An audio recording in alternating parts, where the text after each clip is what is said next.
Breaking news చూస్తున్నాం. కామారెడ్డిలో BRS కు మరో షాక్ తగిలింది. Kamareddy municipal vice chairman Indupriya, councillor Vamshi BRS కు గుడ్ బై చెప్పారు.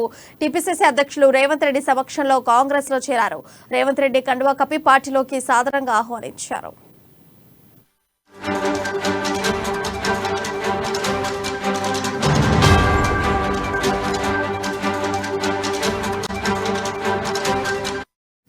కామారెడ్డిలో బీఆర్ఎస్ కు మరో షాక్ తగిలింది. Kamareddy municipal vice chairman Indupriya, councillor Vamshi BRS కు గుడ్ బై చెప్పారు.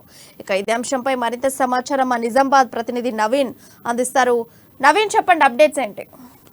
థ్యాంక్ యూ ప్రియ. కేసీఆర్ పోటీ చేస్తున్న కామారెడ్డి నియోజకవర్గంలో రాజకీయాలు ఆటగా కొనసాగుతున్నాయి. రోజుకొక మలుపు తిరుగుతున్న పరిస్థితి మొత్తం కనిపిస్తుంది. ఏకంగా గులాబీ అధినేత కేసీఆర్ అక్కడ షాక్ మీద షాక్ ఇస్తున్న అక్కడి ప్రజలు, నాయకులు అని చెప్పవచ్చు. అయితే గత కొన్ని నెలలుగా ఇటు మాస్టర్ ప్లాన్ రద్దు చేయాలని చెప్తూ అక్కడ ఉన్నటువంటి రైతులు అనేక ఆందోళన చేపట్టారు. అయితే రోడ్డుపై బైఠాయించి కూడా రాష్ట్ర ప్రభుత్వం వ్యతిరేకంగా కూడా ధర్నాలు రస్తారోకోలు చేశారు. అయితే వీరికి ఇటు అదే కాంగ్రెస్ పార్టీతో పాటు బీజేపీ పార్టీ నాయకులు కూడా ధర్నాలో పాల్గొనే వారికి మద్దతు ఇచ్చారు. అయితే చివరకు అక్కడ ఉన్నటువంటి మున్సిపాలిటీ అధికారులు మాస్టర్ ప్లాన్ రద్దు చేస్తూ నిర్ణయం తీసుకున్నారు. అయితే నిర్ణయం తీసుకున్నప్పటికీ కూడా ఇంతవరకు గెజెట్ విడుదల చేయలేదు.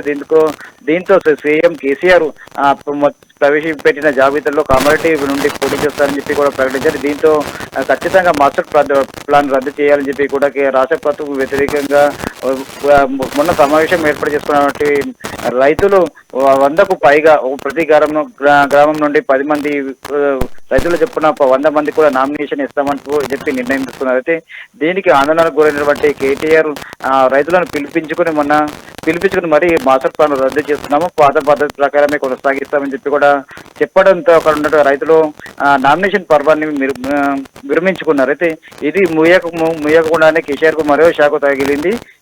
కేసీఆర్ పోటీ చేస్తున్న కామారెడ్డి నియోజకవర్గం చెందినటువంటి కామారెడ్డి మున్సిపల్ వైస్ చైర్మన్ గడ్డం ఇందుప్రియ, అలాగే ఆమె భర్త గడ్డం చంద్రశేఖర్లు బీఆర్ఎస్ పార్టీకి రాజ్యమ చేస్తున్నట్టు కూడా ప్రకటించారు. అయితే వీరిని కొన్ని కారణాల వల్ల కొన్ని నెలల క్రితం వీరిని బీఆర్ఎస్ పార్టీ నుండి కూడా సస్పెండ్ చేశారు. అయితే సస్పెండ్ చేసిన తర్వాత ఈ రోజు తన అనుచరులతో కామారెడ్డి చెందినటువంటి కాంగ్రెస్ పార్టీ చెందినటువంటి సీనియర్ నాయకులు, మాజీ మంత్రి అయినటువంటి షబ్బీర్ అలీ నివాసంలో సమావేశమయ్యారు. అనంతరం తమ పార్టీకి కూడా ఇద్దరు రాజీనామా చేస్తున్నట్లు కూడా ప్రకటించారు. అనంతరం టీపీసీసీ ప్రెసిడెంట్ రేవంత్ రెడ్డితో పాటు మాజీ మంత్రి షబ్బీర్ అలీ సమక్షంలో కాంగ్రెస్ పార్టీలో చేరుతున్నట్లు కూడా ఈ రోజు చేరారు. అయితే దీంతో కామారెడ్డి పట్టణంలో బీఆర్ఎస్ పార్టీకి భారీ షాక్ తగిలిందని చెప్పవచ్చు. ఎందుకంటే కామారెడ్డి మున్సిపల్ వైస్ చైర్మన్ అలాగే మరికొంతమంది బీఆర్ఎస్ పార్టీ చెందినటువంటి కౌన్సిలర్లు కూడా ఇటు ఆమెతో పాటు కాంగ్రెస్ పార్టీ చేరడంతో కూడా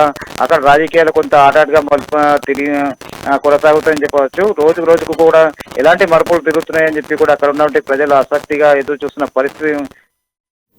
రైట్ నవీన్, థ్యాంక్ యూ.